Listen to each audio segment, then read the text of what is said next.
Hello people, welcome to Tea Time. Today we are your hosts, Alexandra and Ilana. Hi. Hi, and today we're peeling back the layers on some of the most difficult and urgent issues facing LGBTQAI plus communities, such as the complexity of media representation, violence, sexual assault, and the heavy expectations placed on queer bodies. This episode isn't for the faint-hearted. It's raw, it's real, but it's essential because these are not just abstract topics, but lived realities for millions around the world. And yes, there will be moments of irony because sometimes humor is the only way to face such darkness. Isn't that right? Completely true. Sometimes you just have to laugh through the pain to make it bearable. I just want to give our usual reminder that this is an open discussion where we talk with people that gave their consent. This is our own opinion based on information that we found on the internet. And if you want to know more, we really suggest to do your own research. We always try to respect boundaries, and we also know that we will be discussing sensitive topics, as Alexandra told before. So please feel free whenever you want to skip some parts. And other than that, please enjoy this episode. Ilana, we have a lot of topics for today, very interesting, but I would like to start with the media. Media is often called the mirror of society, but what happens when the mirror is cracked? What if instead of reflecting truth, it distorts it? We have a report by Friends of Europe that warns us that disinformation campaigns targeting this community don't just spread hate, they threaten democracy itself. These campaigns weaponize fear, painting queer people as threats to traditional values or social order, steering division for political gain. Yeah. I have a story about this. It's about Maria. She's from Brazil and she's a transgender woman. And her family rejected her after consuming sensationalized news that portrayed transgender people as dangerous and as dishonest. And Maria said, this is a quote, "When the media keeps telling lies about us, it's not just misinformation. It becomes a reason for people I love to turn their backs on me." And I think that is really heavy because media has such a big impact on how people react to each other. It's really true. And we have this concept, like you said, the sensationalized news. Because most of the times these news portray things that are not true. And that's why we need to look for better sources. We need to look for better news or better news in general to not spread disinformation. And we know we have reports like A Dark Side of the Rainbow by Coburn Place that highlights how media often traps LGBTQ plus communities and identity into stereotypes. We have the tragic victim, the villain, the joke, robbing people of their full humanity. I wonder how much responsibility do the media producers have in this? Like, how can they balance their storytelling with ethical reporting, especially when the stakes are literally life or death? I believe, Ilana, most of the times they forget about ethical reporting or ethics in general when they talk about these communities. It's really painful. And I was also thinking from a consumer standpoint, like, can we do something? Can we demand better stories? Or are we trapped in an endless loop of outrage and simplification? I think we can demand better stories, but do we want to demand better stories? Are we allowed to demand better stories? I think it's going to be a hard fight anyway. It's true. And I think it's in our hands and in the hands of the power that is above us, like the governments, the authorities. Yes, most definitely. The media. Yeah. Well, let's move on because this is getting quite heavy, but I'm not sure that this is going to get less heavy now because we're going from stories to very hard realities. Violence and sexual assault in the LGBTQ communities remain at an alarmingly persuasive threat, but also largely hidden. Yeah, we have the Williams Institute's research that reveals that LGBTQ plus individuals experience intimate partner violence and sexual assault at rates comparable to or higher than heterosexual populations. What makes the hidden epidemic more dangerous are the barriers survivors face: fear, discrimination by authorities, and social isolation. Yeah, I think we can link that to the media we talked about, because the people in the LGBTQ community are often already marginalized, that coming out. There are layers upon layers of hate, discrimination in this community, and what blew my mind was the fact that this sexual assault happens more in this community, or like at higher rates than the heterosexual. Yes, because there relationship. Yeah, if it doesn't come out, there are no consequences. Yep. And if there are no consequences, you can do whatever you want. I think there lies the problem. And you were talking about layers upon layers of discrimination. I think that's a perfect place to talk about a study that was conducted by BMC Public Health in 9 African countries, where we know that queer identities are often criminalized and violence comes with impunity. And we have a survivor story from Uganda, Emmanuel, and he shared that his own brother attacked him after he came out. And when he went looking for help, police told him to stop shaming the family. The law was against him. And that just absolutely breaks my heart. It really breaks your heart when you hear these stories, and stories such as Manuel stories. Because of this, we have reports such as the one from USA on cycles of displacement, because this further shows how violence forces many LGBTQ plus people to flee from their houses, from their families, only to face new dangers in refugee camps where protections are minimal.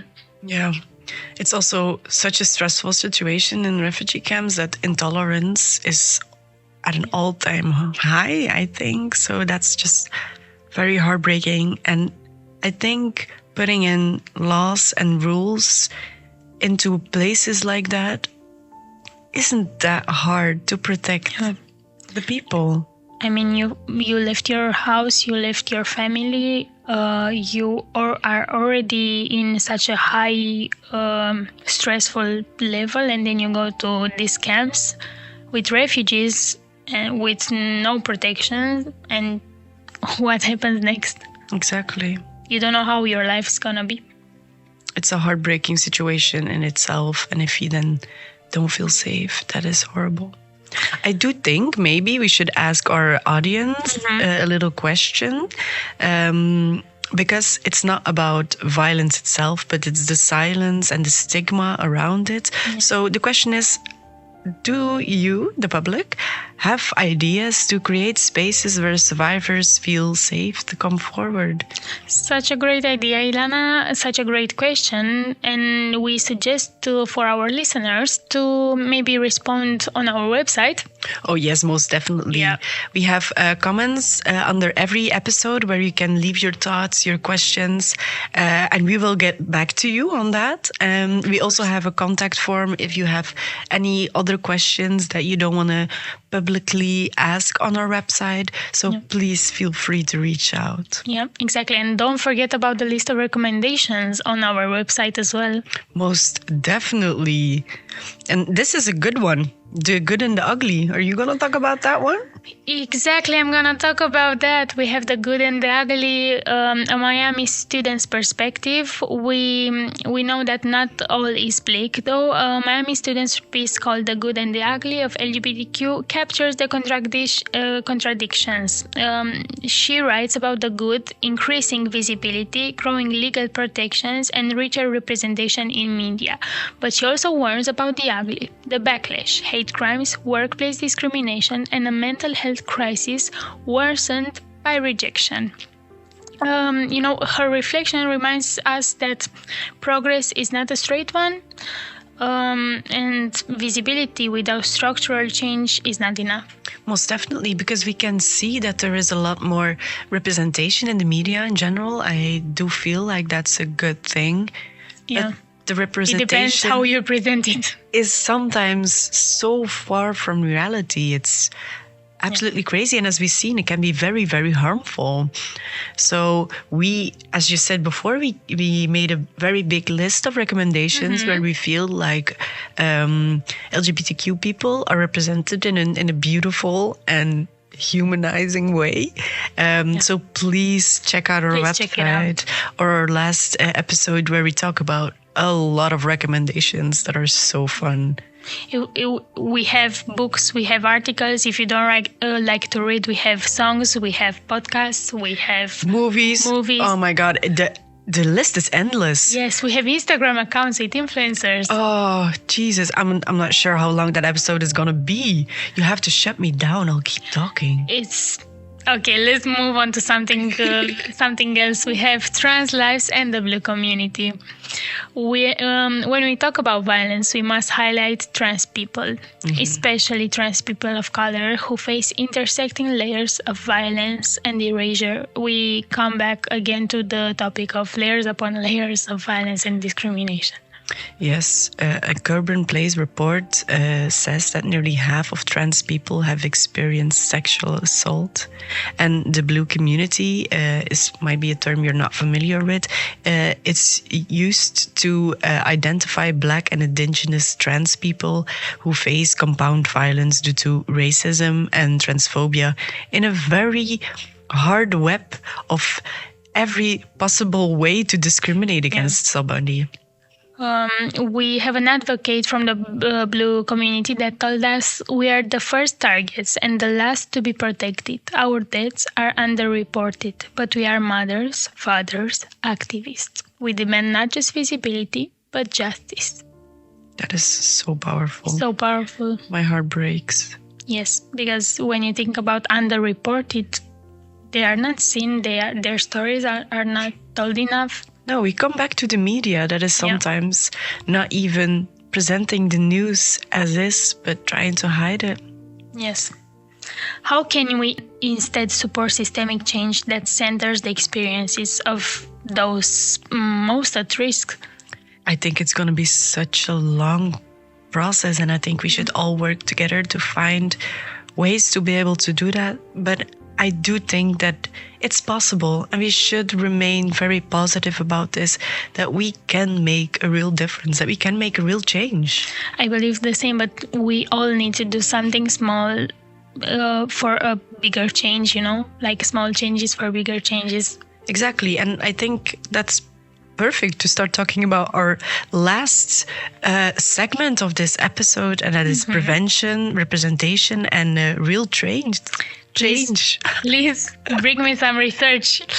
We have research groups like Knowledge Hub and the USED, and they push for prevention strategies grounded in education, legal reform, and survivor-centered support. It's really, really interesting. It is indeed. I also have one from the World Economic Forum that urges us to embrace diverse life stories, not just as a trend, but as a transformative tool to break down stereotypes and build empathy. And I would like to highlight here for us, for our listeners, for everyone, that prevention isn't only about stopping violence, it's about changing the culture that enables it. Most definitely. Yeah. Most definitely. It has to be a big change in general to completely see those people, to see LGBTQ communities different, and just give them a safe space to be. You choose if you want to be violent or not. Most definitely. Most definitely. I think we've unpacked a lot of difficult truths today, because violence against LGBTQ plus people is not a fringe issue. It's media narratives that shapes lives in a profound way, for better or for worse. Most definitely. So survivor stories are human stories, and they deserve dignity and action and just being listened to. That's why we have a final question for our listeners. Will you challenge what you think now about LGBTQ lives? Will you demand better stories, better laws, better care, and most importantly, will you hold space for the messy, painful, but beautiful humanity beneath the headlines, beneath the media, beneath everything that we've unpacked today? Yes, let's take one moment of silence to let that completely sink in. That is a great question. Yeah. As always, we really, really want to thank you for listening. And we are so excited to see you in our next episode. And to see you on our website. Most definitely. Thank you, guys. Bye. Have a good day. Bye.